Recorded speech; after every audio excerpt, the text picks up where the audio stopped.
Ezra chapter 1. In the first year of Cyrus, king of Persia, in order to fulfill the word of the Lord spoken by Jeremiah, the Lord moved the heart of Cyrus, king of Persia, to make a proclamation throughout his realm and to put it in writing. This is what Cyrus, king of Persia, says. The Lord, the God of heaven, has given me all the kingdoms of the earth, and he has appointed me to build a temple for him at Jerusalem in Judah. Any one of his people among you, may his God be with him, and let him go up to Jerusalem in Judah and build the temple of the Lord, the God of Israel, the God who is in Jerusalem. And the people of any place where survivors may now be living are to provide him with silver and gold, with goods and livestock, and with freewill offerings for the temple of God in Jerusalem. Then the family heads of Judah and Benjamin, and the priests and Levites, everyone whose heart God had moved, prepared to go up and build the house of the Lord in Jerusalem. All their neighbors assisted them with articles of silver and gold, with goods and livestock, and with valuable gifts, in addition to all the freewill offerings. Moreover, King Cyrus brought out the articles belonging to the temple of the Lord, which Nebuchadnezzar had carried away from Jerusalem, and had placed in the temple of his God. Cyrus, king of Persia, had them brought by Mithredath, the treasurer, who counted them out to Sheshbazzar, the prince of Judah. This was the inventory: gold dishes 30, silver dishes 1,000, silver pans 29, gold bowls 30, matching silver bowls 410, other articles 1,000. In all, there were 5,400 articles of gold and of silver.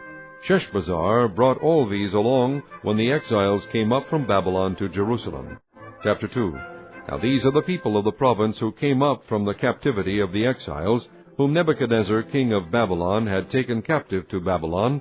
They returned to Jerusalem and Judah, each to his own town, in company with Zerubbabel, Jeshua, Nehemiah, Seraiah, Reelaiah, Mordecai, Bilshan, Mispar, Bigvai, Rahum, and Baanah.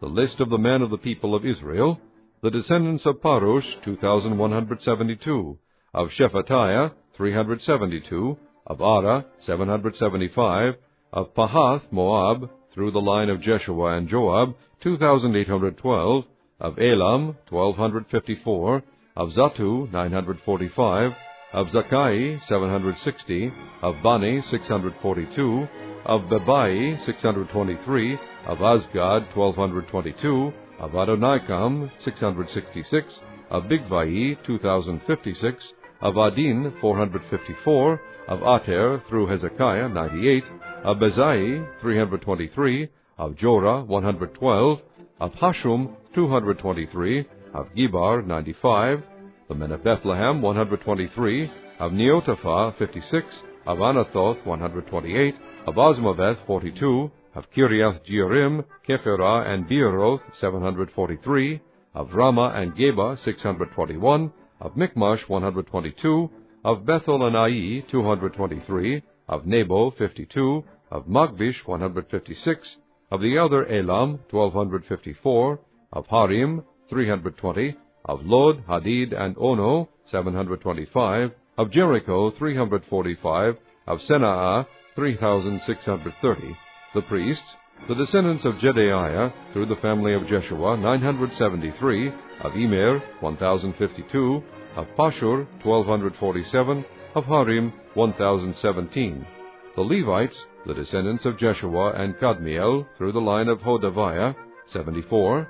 The singers, the descendants of Asaph, 128. The gatekeepers of the temple, the descendants of Shallum, Ater, Talmon, Akub, Hatita, and Shobai, 139. The temple servants, the descendants of Ziha, Hasupha, Tabaoth, Keros, Sayaha, Padon, Lebanah, Hagabah, Akub, Hagab, Shalmai, Hanan, Gidel, Kahar, Reaiah, Rezin, Nakoda, Gazam, Uzzah, Pasea, Pasai, Azna, Meonim, Nephusim, Bakbuk, Hakupha, Harhur, Bazluth, Mehida, Harsha, Barkos, Sisera, Tema, Neziah, and Hatepha. The descendants of the servants of Solomon, the descendants of Sotai, Hasophereth, Paruda, Ja'ala, Darkon, Gidel, Shephatiah, Hatil, Pokereth, Hazabaim, and Ami. The temple servants and the descendants of the servants of Solomon, 392. The following came up from the towns of Tel Melah, Tel Harsha, Kerub, Adon, and Immer, but they could not show that their families were descended from Israel. The descendants of Delaiah, Tobiah, and Nekoda, 652. And from among the priests, the descendants of Hobaiah, Hakkoz, and Barzillai, a man who had married a daughter of Barzillai the Gileadite, and was called by that name. These searched for their family records, but they could not find them, and so were excluded from the priesthood as unclean. The governor ordered them not to eat any of the most sacred food until there was a priest ministering with the Urim and the Thummim. The whole company numbered 42,360, besides their 7,337 men servants and maidservants, and they also had 200 men and women singers. They had 736 horses, 245 mules, 435 camels, and 6,720 donkeys. When they arrived at the house of the Lord in Jerusalem, some of the heads of the families gave freewill offerings toward the rebuilding of the house of God on its site. According to their ability, they gave to the treasury for this work 61,000 drachmas of gold, 5,000 minas of silver, and 100 priestly garments. The priests, the Levites, the singers, the gatekeepers, and the temple servants settled in their own towns, along with some of the other people, and the rest of the Israelites settled in their towns. Chapter 3. When the 7th month came, and the Israelites had settled in their towns, the people assembled as one man in Jerusalem. Then Jeshua son of Jozadak, and his fellow priests, and Zerubbabel son of Shealtiel, and his associates, began to build the altar of the God of Israel, to sacrifice burnt offerings on it, in accordance with what is written in the law of Moses the man of God. Despite their fear of the peoples around them, they built the altar on its foundation, and sacrificed burnt offerings on it to the Lord, both the morning and evening sacrifices. Then, in accordance with what is written, they celebrated the Feast of Tabernacles with the required number of burnt offerings prescribed for each day. After that, they presented the regular burnt offerings, the new moon sacrifices, and the sacrifices for all the appointed sacred feasts of the Lord, as well as those brought as freewill offerings to the Lord. On the first day of the 7th month, they began to offer burnt offerings to the Lord, though the foundation of the Lord's temple had not yet been laid. Then they gave money to the masons and carpenters, and gave food and drink and oil to the people of Sidon and Tyre, so that they would bring cedar logs by sea from Lebanon to Joppa, as authorized by Cyrus king of Persia.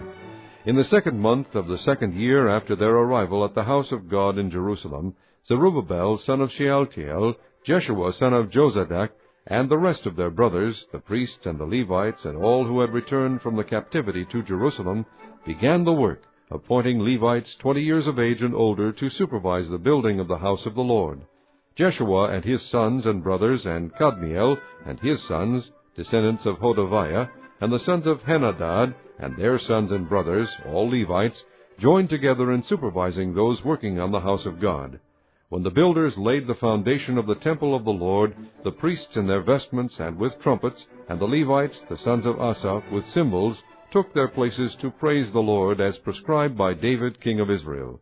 With praise and thanksgiving they sang to the Lord, "He is good, His love to Israel endures forever." And all the people gave a great shout of praise to the Lord, because the foundation of the house of the Lord was laid. But many of the older priests and Levites and family heads who had seen the former temple wept aloud when they saw the foundation of this temple being laid, while many others shouted for joy. No one could distinguish the sound of the shouts of joy from the sound of weeping, because the people made so much noise, and the sound was heard far away.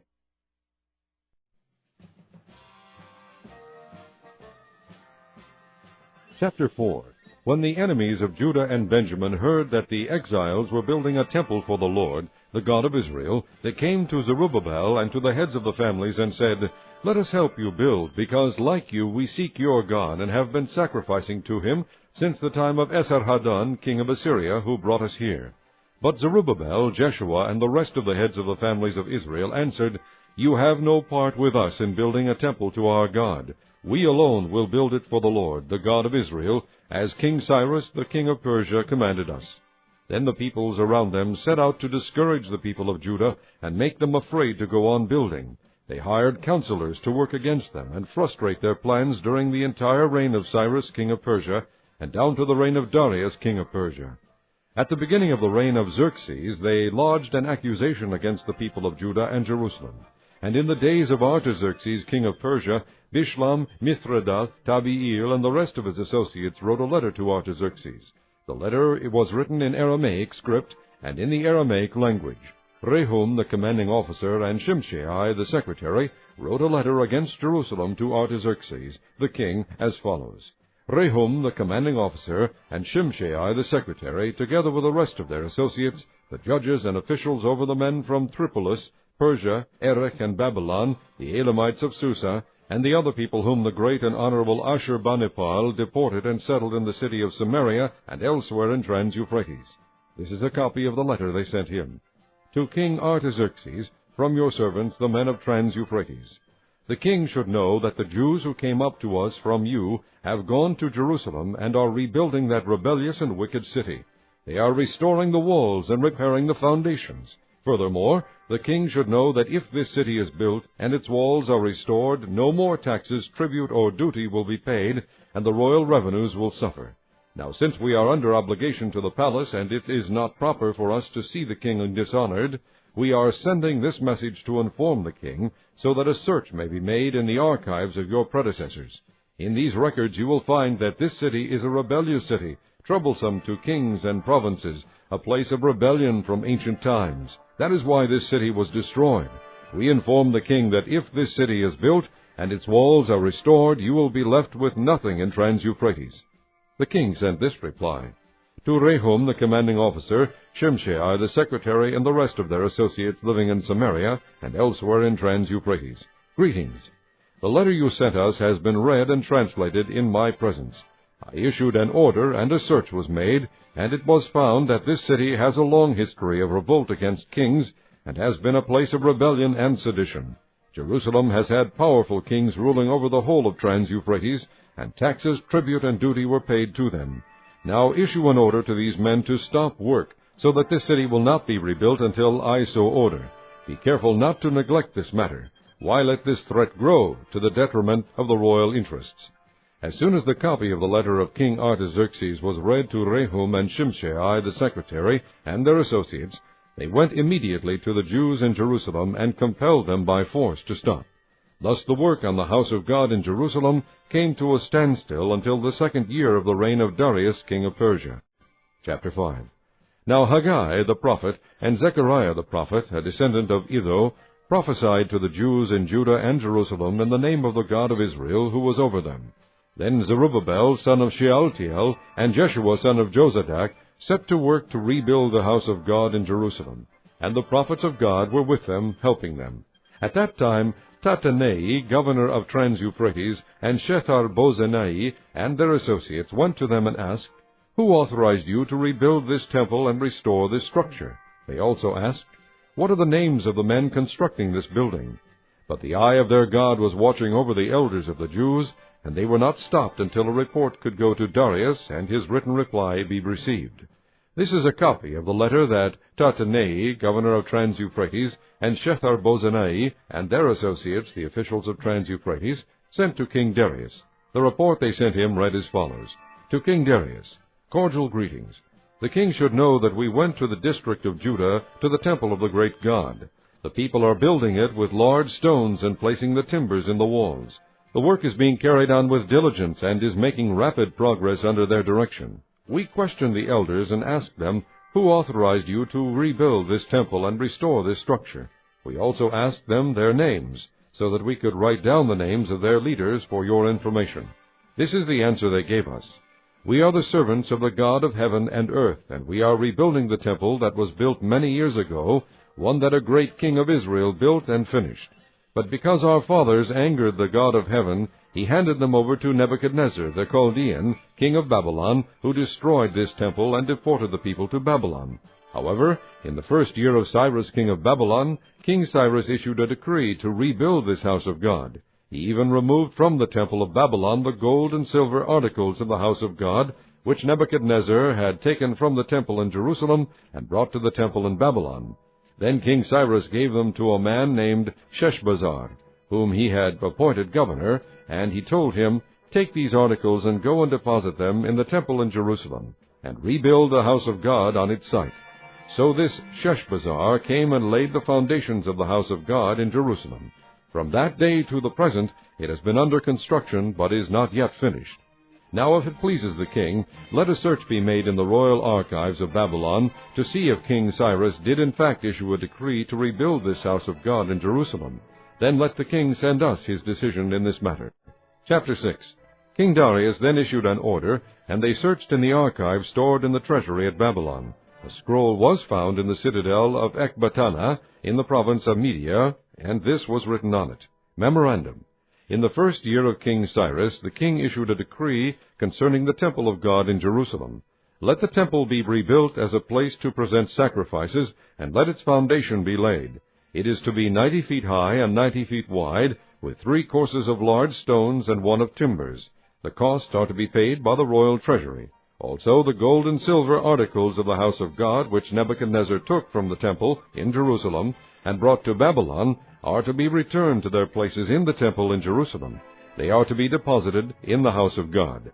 Now then, Tattenai, governor of Trans-Euphrates, and Shethar-Bozenai, and you, their fellow officials of that province, stay away from there. Do not interfere with the work on this temple of God. Let the governor of the Jews and the Jewish elders rebuild this house of God on its site. Moreover, I hereby decree what you are to do for these elders of the Jews in the construction of this house of God.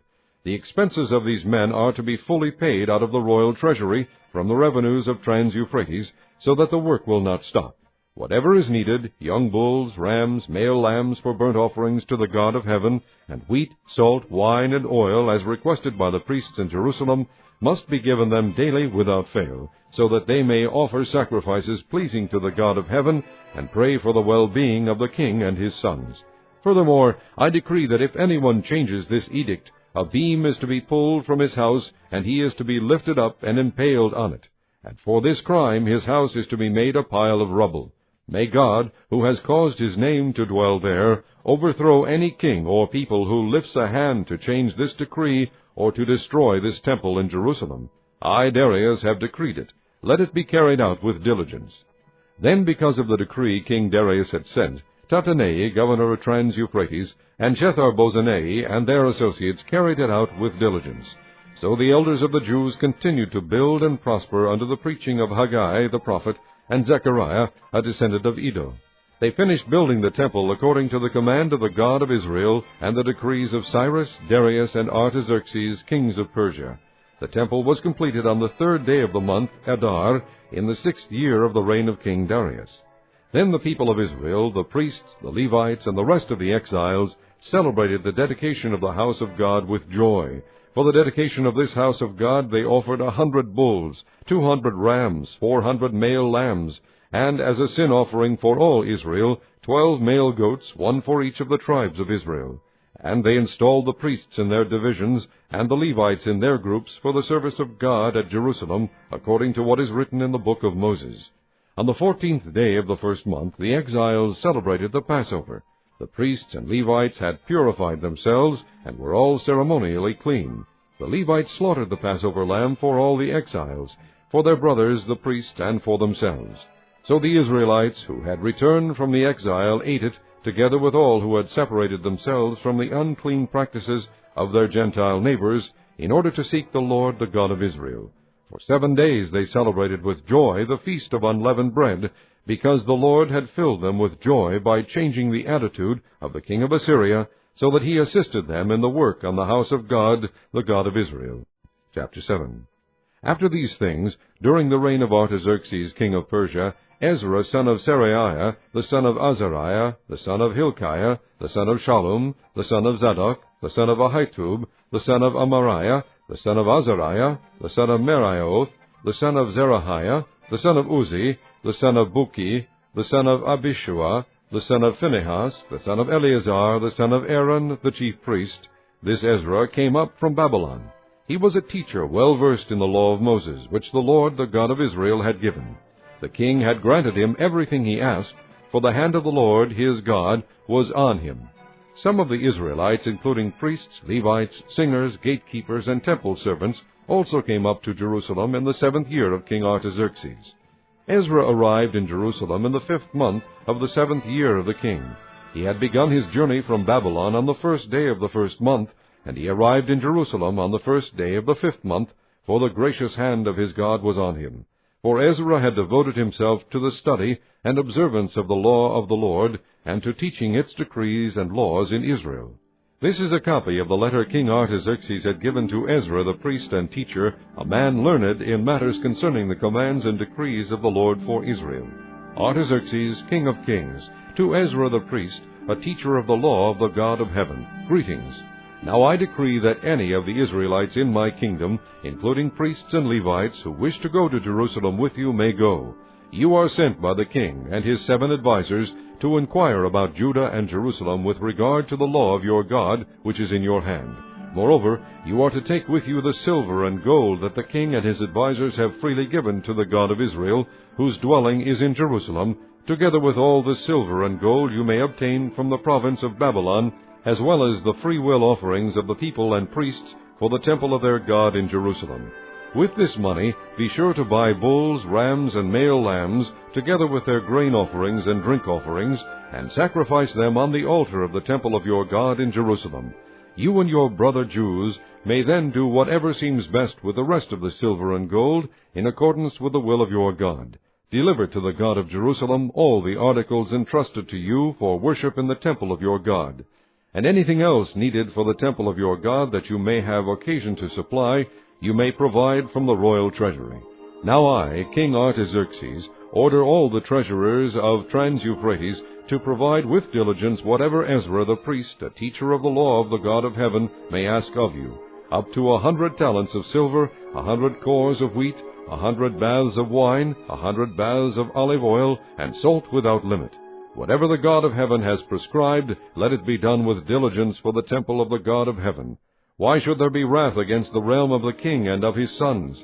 You are also to know that you have no authority to impose taxes, tribute, or duty on any of the priests, Levites, singers, gatekeepers, temple servants, or other workers at this house of God. And you, Ezra, in accordance with the wisdom of your God, which you possess, appoint magistrates and judges to administer justice to all the people of Trans-Euphrates, all who know the laws of your God, and you are to teach any who do not know them. Whoever does not obey the law of your God and the law of the king must surely be punished by death, banishment, confiscation of property, or imprisonment. Praise be to the Lord, the God of our fathers, who has put it into the king's heart to bring honor to the house of the Lord in Jerusalem in this way, and who has extended his good favor to me before the king and his advisers and all the king's powerful officials. Because the hand of the Lord my God was on me, I took courage and gathered leading men from Israel to go up with me. Chapter 8. These are the family heads and those registered with them who came up with me from Babylon during the reign of King Artaxerxes. Of the descendants of Phinehas, Gershom. Of the descendants of Ithamar, Daniel. Of the descendants of David, Hattush. Of the descendants of Shechaniah. Of the descendants of Parosh, Zechariah, and with him were registered 150 men. Of the descendants of Pahath, Moab, Eliahonai, son of Zerahiah, and with him 200 men. Of the descendants of Zattu, Shechaniah, son of Jahaziel, and with him 300 men. Of the descendants of Adin, Ebed, son of Jonathan, and with him 50 men. Of the descendants of Elam, Jeshaiah, son of Ataliah, and with him 70 men. Of the descendants of Shephatiah, Zebadiah, son of Michael, and with him 80 men. Of the descendants of Joab, Obadiah, son of Jehiel, and with him 218 men. Of the descendants of Bani, Shelomith, son of Josephiah, and with him 160 men. Of the descendants of Bebai, Zechariah, son of Bebai, and with him 28 men. Of the descendants of Azgad, Johanan, son of Hakatan, and with him 110 men. Of the descendants of Adonikam, the last ones, whose names were Ephelet, Jeuel, and Shemaiah, and with them 60 men. Of the descendants of Bigvai, Uthai, and Zakur, and with them 70 men. I assembled them at the canal that flows toward Ahava, and we camped there 3 days. When I checked among the people and the priests, I found no Levites there.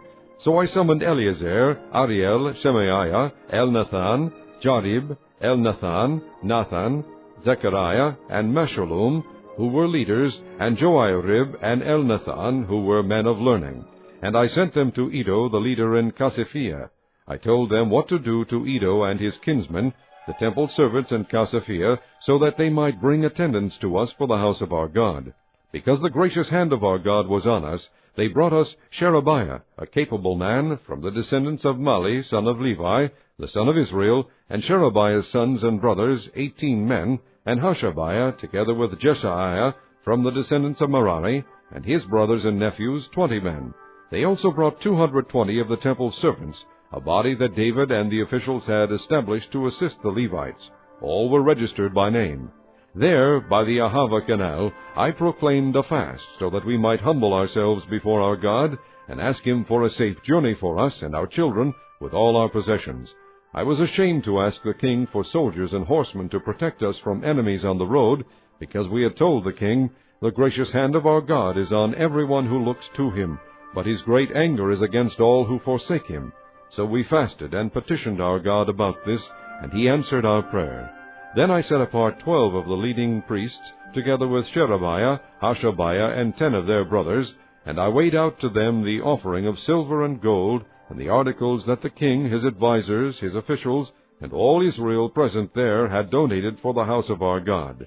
I weighed out to them 650 talents of silver, silver articles weighing 100 talents, 100 talents of gold, 20 bowls of gold valued at 1,000 derricks, and 2 fine articles of polished bronze as precious as gold. I said to them, "You as well as these articles are consecrated to the Lord. The silver and gold are a free will offering to the Lord, the God of your fathers. Guard them carefully until you weigh them out in the chambers of the house of the Lord in Jerusalem, before the leading priests and the Levites and the family heads of Israel." Then the priests and Levites received the silver and gold and sacred articles that had been weighed out to be taken to the house of our God in Jerusalem. On the 12th day of the first month, we set out for the Ahava canal to go to Jerusalem. The hand of our God was on us, and he protected us from enemies and bandits along the way. So we arrived in Jerusalem, where we rested 3 days. On the 4th day, in the house of our God, we weighed out the silver and gold and the sacred articles into the hands of Meremoth, son of Uriah, the priest. Eleazar, son of Phinehas, was with him, and so were the Levites Jozabad, son of Jeshua, and Noadiah, son of Benui. Everything was accounted for by number and weight, and the entire weight was recorded at that time. Then the exiles who had returned from captivity sacrificed burnt offerings to the God of Israel, 12 bulls for all Israel, 96 rams, 77 male lambs, and as a sin offering 12 male goats. All this was a burnt offering to the Lord. They also delivered the king's orders to the royal satraps and to the governors of Trans-Euphrates, who then gave assistance to the people and to the house of God. Chapter 9. After these things had been done, the leaders came to me and said, "The people of Israel, including the priests and the Levites, have not kept themselves separate from the neighboring peoples with their detestable practices, like those of the Canaanites, Hittites, Perizzites, Jebusites, Ammonites, Moabites, Egyptians, and Amorites. They have taken some of their daughters as wives for themselves and their sons, and have mingled the holy race with the peoples around them, and the leaders and officials have led the way in this unfaithfulness." When I heard this, I tore my tunic and cloak, pulled hair from my head and beard, and sat down appalled. Then everyone who trembled at the words of the God of Israel gathered around me because of this unfaithfulness of the exiles, and I sat there appalled until the evening sacrifice. Then at the evening sacrifice I rose from my self-abasement with my tunic and cloak torn, and fell on my knees with my hands spread out to the Lord my God, and prayed, "O my God, I am too ashamed and disgraced to lift up my face to you, my God, because our sins are higher than our heads, and our guilt has reached to the heavens. From the days of our forefathers until now our guilt has been great.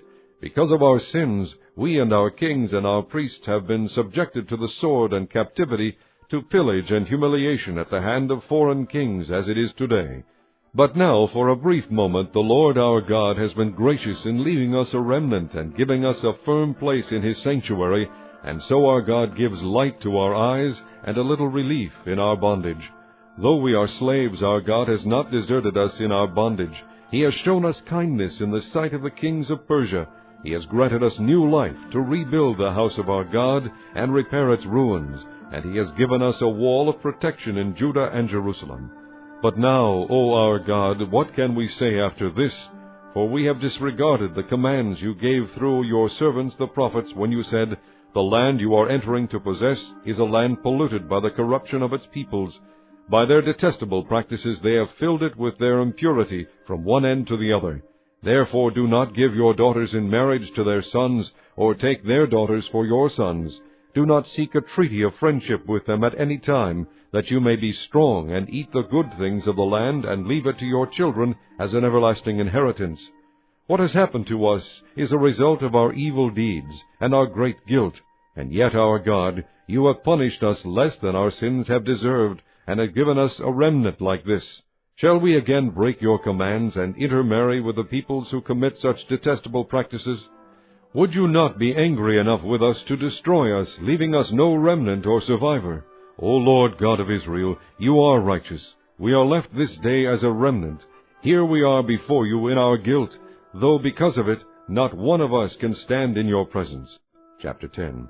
While Ezra was praying and confessing, weeping and throwing himself down before the house of God, a large crowd of Israelites, men, women, and children, gathered around him. They too wept bitterly.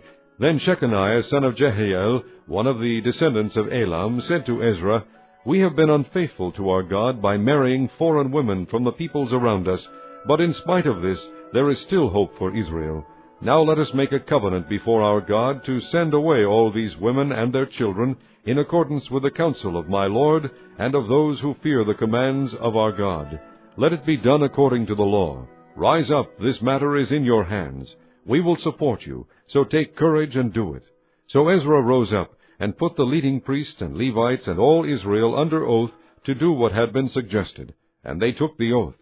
Then Ezra withdrew from before the house of God, and went to the room of Jehohanan, son of Eliashib. While he was there, he ate no food and drank no water, because he continued to mourn over the unfaithfulness of the exiles. A proclamation was then issued throughout Judah and Jerusalem for all the exiles to assemble in Jerusalem. Anyone who failed to appear within 3 days would forfeit all his property in accordance with the decision of the officials and elders, and would himself be expelled from the assembly of the exiles. Within the 3 days, all the men of Judah and Benjamin had gathered in Jerusalem, and on the 20th day of the 9th month, all the people were sitting in the square before the house of God, greatly distressed by the occasion and because of the rain. Then Ezra the priest stood up and said to them, You have been unfaithful. You have married foreign women, adding to Israel's guilt. Now make confession to the Lord, the God of your fathers, and do His will. Separate yourselves from the peoples around you, and from your foreign wives. The whole assembly responded with a loud voice, You are right, we must do as you say. But there are many people here, and it is the rainy season, so we cannot stand outside. Besides, this matter cannot be taken care of in a day or two, because we have sinned greatly in this thing. Let our officials act for the whole assembly. Then let everyone in our towns who has married a foreign woman come at a set time, along with the elders and judges of each town, until the fierce anger of our God in this matter is turned away from us. Only Jonathan, son of Asahel, and Jazaiah, son of Tikvah, supported by Meshullam and Shabbethai, the Levite, oppose this. So the exiles did as was proposed. Ezra the priest selected men who were family heads, one from each family division, and all of them designated by name. On the first day of the 10th month they sat down to investigate the cases, and by the first day of the first month they finished dealing with all the men who had married foreign women. Among the descendants of the priests the following had married foreign women. From the descendants of Jeshua, son of Jozadak, and his brothers, Maaseiah, Eleazar, Jarib, and Gedaliah. They all gave their hands in pledge to put away their wives, and for their guilt they each presented a ram from the flock as a guilt offering. From the descendants of Immer, Hanani and Zebadiah. From the descendants of Harim, Maaseiah, Elijah, Shemaiah, Jehiel, and Uzziah. From the descendants of Pashur, Elionai, Maaseiah, Ishmael, Nathanael, Jozabad, and Elasa. Among the Levites, Jozabad, Shimei, Kelaiah, that is, Kelita, Pethahiah, Judah, and Eleazar. From the singers, Eliashib. From the gatekeepers, Shallum, Telem, and Uri. And among the other Israelites, from the descendants of Parosh, Ramiah, Isaiah, Malchijah, Mijamin, Eleazar, Malchijah, and Benaiah. From the descendants of Elam, Mattaniah, Zechariah, Jahiel, Abdi, Jeremoth, and Elijah. From the descendants of Zatu, Elionai, Eliashib, Mattaniah, Jeremoth, Zabad, and Aziza. From the descendants of Bebai, Jehohanan, Hananiah, Zabai, and Athlai. From the descendants of Bani, Meshulam, Maluch, Adai, Jashub, Sheal, and Jeremoth. From the descendants of Pahath Moab, Adna, Kelal, Benaiah, Maaseiah, Mattaniah, Bazalel, Binnui, and Manasseh. From the descendants of Harim, Eliezer, Ishijah, Malchijah, Shemaiah, Shimeon, Benjamin, Malach, and Shemariah. From the descendants of Hashum, Mattaniah, Mattatah, Zabad, Eliphalet, Jeremiah, Manasseh, and Shimei. From the descendants of Bani, Maadai, Amram, Uel, Benaiah, Bedaiah, Keluhi, Vaniah, Meremoth, Eliashib, Mattaniah, Mattanai, and Jaashu. From the descendants of Binnui, Shimei, Shelemiah, Nathan, Adaiah, Macnadebai, Sheshai, Sharai, Azarel, Shelemiah, Shemariah, Shalom, Amariah, and Joseph. From the descendants of Nebo, Jael, Mattathiah, Zabad, Zabina, Jadai, Joel, and Benaiah. All these had married foreign women, and some of them had children by these wives.